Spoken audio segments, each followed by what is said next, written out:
À retenir aujourd'hui dans l'actualité hors de nos frontières. Voilà, Maman Nyanta, bonjour. Bonjour Dante. Et qu'est-ce qu'on doit retenir aujourd'hui dans cette édition par rapport à l'actualité internationale? Voilà, nous allons y revenir bien sûr. Tout d'abord, cette nouvelle, les œuvres sociales du président de la transition s'élargissent à l'éclairage public avec le lancement de l'initiative d'éclairage public aux lampadaires solaires sur des grandes artères de la capitale. Il s'agit de l'axe Monument de la Paix à l'aéroport et l'axe Pont des Martyrs à l'aéroport. Le lancement des travaux d'éclairage a eu lieu ce mardi au Monument de la Paix. La première édition de la Semaine internationale de l'artisanat touareg a été lancée mardi au Musée national du Mali. L'artisanat touareg, vecteur de paix et de la réconciliation dans les pays de l'AES, est le thème de cet événement. Ce rendez-vous culturel vise la promotion du secteur de l'artisanat malien en particulier et celui de l'Afrique en général. Cheikh Amadou Diarra a été témoin du lancement de cette Semaine internationale. Du 26 novembre au 1er décembre, c'est tout le savoir-faire de l'artisanat malien qui sera au cœur de la Semaine internationale de l'artisanat touareg. Cet événement œuvre non seulement à la valorisation des accessoires confectionnés par nos artisans, mais aussi un espace de brassage culturel.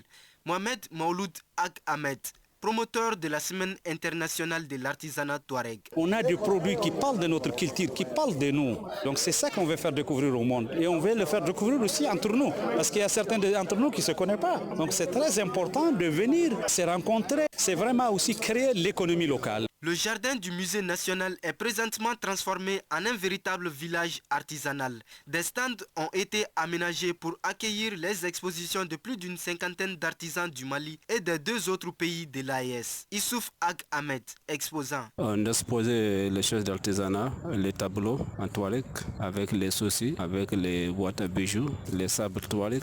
David Ag Mohamed, exposant. Il y a aussi des portes, clés et autres fabriquées en bois de bene et en bronze. Il y a aussi des marque-pages, il y a les poufs, et les tapis et des cuirs aussi. Et on espère aussi que les clients viennent. L'ouverture de la première édition a vu la participation effective des visiteurs. C'est le cas de Oudeidja Walet Adas et Ibrahim, deux festivaliers qui ont apprécié l'organisation d'un tel événement. Et moi quand même je suis très contente parce que ça s'est bien passé. Les jours à venir du jeudi du 28 au 1er, ça va être du bon. Et on espère aussi qu'il y aura beaucoup aussi de surprises qui ne sont pas encore commencées. La semaine internationale de l'artisanat touareg est placée sous le thème « L'artisanat touareg, vecteur de paix et de la réconciliation dans les pays de l'AES ». Elle sera marquée par plusieurs activités. L'invité d'honneur de cette année est la communauté Dogon. Merci, Cheikh Amadou Diarra. La communauté togolaise, cette fois-ci, vivant au Mali à travers l'Union des associations togolaises au Mali, a organisé une journée internationale le dimanche dernier au Palais de la Culture Amadou Hampâté-Bâ.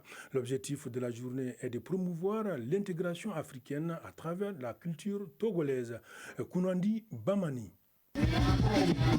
Placée sous le thème uni par nos valeurs, cultivons ensemble la cohésion au service du progrès. Cette première édition de la journée de l'Union des associations togolaises du Mali, UATM, vise à promouvoir l'intégration africaine et la culture togolaise. Emmanuel Togo, président de l'association UATM. C'est juste pour attirer l'attention de l'ensemble de la communauté togolaise ici au Mali qu'il est nécessaire qu'on se rassemble, qu'on se rencontre, qu'on se voit et qu'on échange entre nous et revoir nos cultures, nos enfants qui sont ici, leur faire savoir ce que nous sommes, ce que nous faisons ou ce qui se fait chez nous. Le but ultime de cette rencontre, c'est la cohésion et la solidarité entre la communauté togolaise et les communautés sœurs ici au Mali.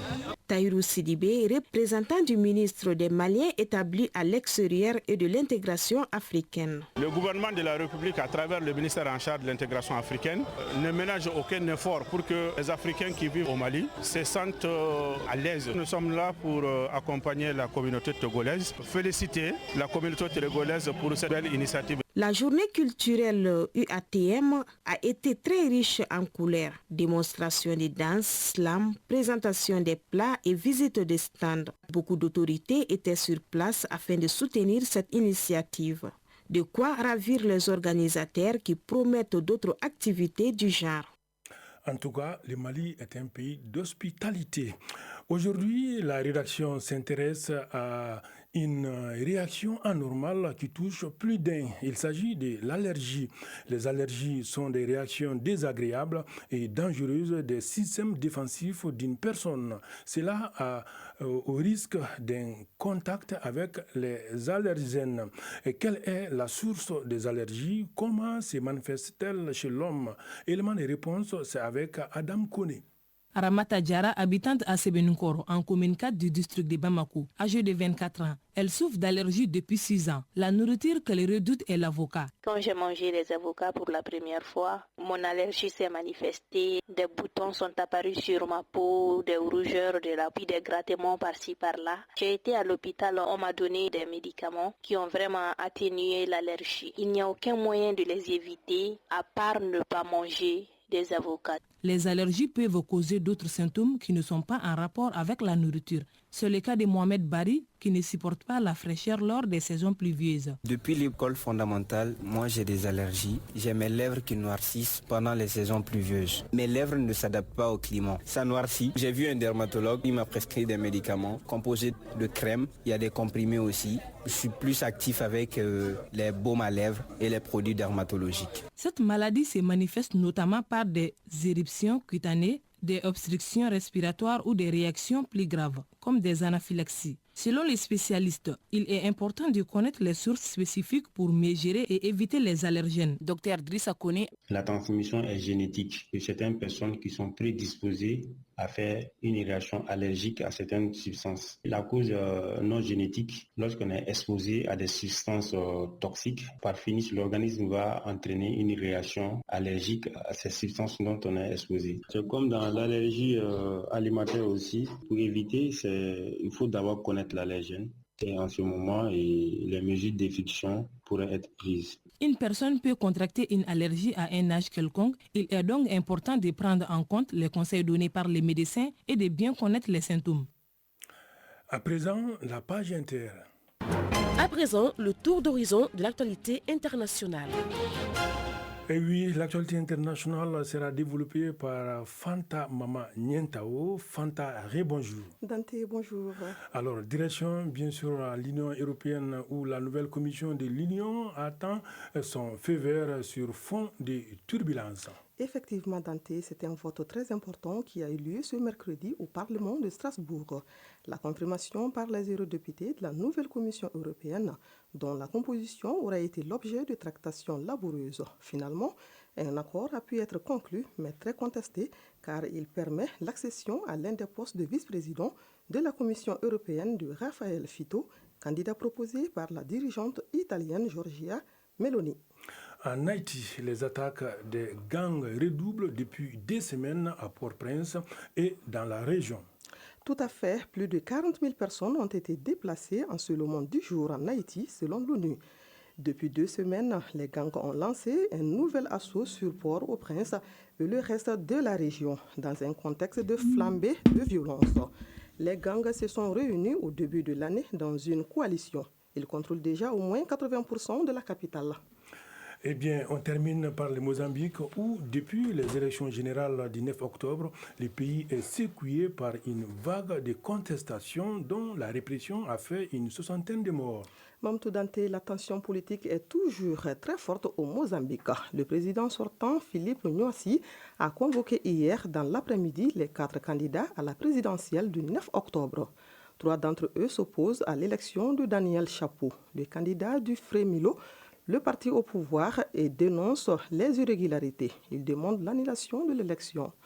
Voilà, Mamadou Dante, c'est ce qui met fin à la page inter de ce mercredi. Merci pour toutes ces informations, Fanta Mama Nientao. Un autre titre de cette édition, l'élevage à domicile, un phénomène qui se développe de plus en plus à Bamako. Bovins, caprins, ovins ou encore volailles cohabitent avec les humains. Est-ce que c'est par passion ou pour des raisons pécuniaires? Selon un constat, beaucoup de Bamakois s'adonnent à l'élevage à domicile actuellement. Si la pratique apporte de l'argent, elle reste par ailleurs dangereuse pour la santé humaine. Le dossier du jour est signé Amadou Sankari. Pigeons de diverses races, dindes et dindons, oiseaux tropicaux et cailles picorent dans des cages en bois. Quelques canards trottinent dans la basse-cour. Nous sommes à Sokorodji. Il est 22h. Youssouf Koulibaly vient juste de donner des granuleux à ses volailles. Commerçant le jour, aviculteur la nuit, il passe une bonne partie de la soirée à s'occuper de ses oiseaux à son domicile. Je lève mes animaux à ma résidence pour me divertir et mieux prendre soin d'eux, mais aussi parce que ma ferme n'est pas encore aménagée.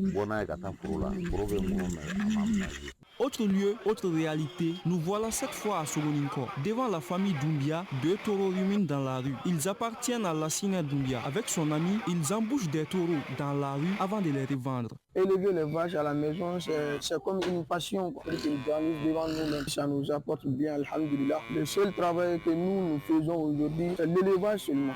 Kadiatou Diakité, citoyenne, est irritée par les agissements de certains éleveurs. Certains éleveurs déversent les excréments de leurs animaux dans la rue. Cela dégage une odeur nauséabonde qui nous empêche de bien respirer. Prenons congé de la rive droite, partons à Sotuba, en commune 1 du district de Bamako, où nous retrouvons Bamoussa Sidibé. Ce jeune passionné élève dans sa demeure des moutons, des chevaux, des pigeons et des chiens de race. Les animaux sont de race, donc leur élevage demande beaucoup d'attention. C'est pour cela que je les garde à la maison. Mais je compte prochainement les transférer dans une ferme. Selon l'ingénieur territorial Moumini Yanogo, chef d'antenne de la direction urbaine du bon ordre et de la protection de l'environnement à la mairie de la commune 2, l'élevage de certains animaux est bien permis à domicile. Les chiens comme gardiens, les chats comme compagnons, les lapins aussi, la volaille, souvent un petit peu pour la consommation familiale, les pigeons aussi à des nombres limités. L'élevage en zone d'habitation a des graves conséquences sur la santé humaine, confie Dr Mamadou Sengou Keita, médecin vétérinaire. Les animaux sont la plupart porteurs de maladies parasitaires et infectieuses qui pour la plupart sont transmissibles à l'homme, selon les estimations de l'Organisation mondiale de la santé. Quelques canards trottinent dans la basse-cour. Nous sommes à Sokorodji. Il est 22h. Youssouf Koulibaly vient juste de donner des granuleux à ses volailles. Commerçant le jour, aviculteur la nuit, il passe une bonne partie de la soirée à s'occuper de ses oiseaux à son domicile. Je lève mes animaux à ma résidence pour me divertir et mieux prendre soin d'eux, mais aussi parce que ma ferme n'est pas encore aménagée. Autre lieu, autre réalité, nous voilà cette fois à Soloninko. Devant la famille Doumbia, 2 taureaux ruminent dans la rue. Ils appartiennent à Lassina Doumbia. Avec son ami, ils embouchent des taureaux dans la rue avant de les revendre. Élever les vaches à la maison, c'est comme une passion. Ils grandissent devant nous-mêmes. Ça nous apporte bien, alhamdulillah. Le seul travail que nous faisons aujourd'hui, c'est l'élevage seulement. Kadiatou Diakité, citoyenne, est irritée par les agissements de certains éleveurs. Certains éleveurs déversent les excréments de leurs animaux dans la rue. Cela dégage une odeur nauséabonde qui nous empêche de bien respirer. Prenons congé de la rive droite, partons à Sotuba, en commune 1 du district de Bamako, où nous retrouvons Bamoussa Sidibé. Ce jeune passionné élève dans sa demeure des moutons, des chevaux, des pigeons et des chiens de race. Les animaux sont de race, donc leur élevage demande beaucoup d'attention. C'est pour cela que je les garde à la maison. Mais je compte prochainement les transférer dans une ferme. Selon l'ingénieur territorial Moumini Yanogo, chef d'antenne de la direction urbaine du bon ordre et de la protection de l'environnement à la mairie de la commune 2, L'élevage de certains animaux est bien permis à domicile. Les chiens comme gardiens, les chats comme compagnons, les lapins aussi, la volaille, souvent un petit peu pour la consommation familiale, les pigeons aussi à des nombres limités. L'élevage en zone d'habitation a des graves conséquences sur la santé humaine, confie Dr Mamadou Sengou Keita, médecin vétérinaire. Les animaux sont la plupart porteurs de maladies parasitaires et infectieuses qui, pour la plupart, sont transmissibles à l'homme. Selon les estimations de l'Organisation mondiale de la santé, 75 à 80% des maladies humaines sont d'origine animale. Le Mali est l'un des pays où l'élevage est le plus développé en Afrique de l'Ouest. Toutefois, le secteur est confronté à des défis majeurs, notamment le manque de professionnalisation et l'absence d'une véritable industrie de transformation.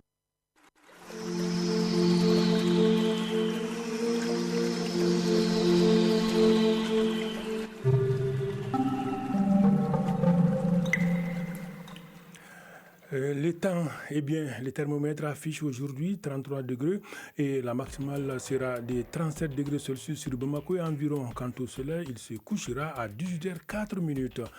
Il est 12h passé de 16 minutes. C'est la fin de cette édition. Présentation Mamoutou Dante à la réalisation, Aïssata Diara, Dija Maïga, mise en onde Penda Dao, mise en ligne cette fois-ci Amadi Esso, coordination éditoriale Seydou Traoré, Djefa Diara.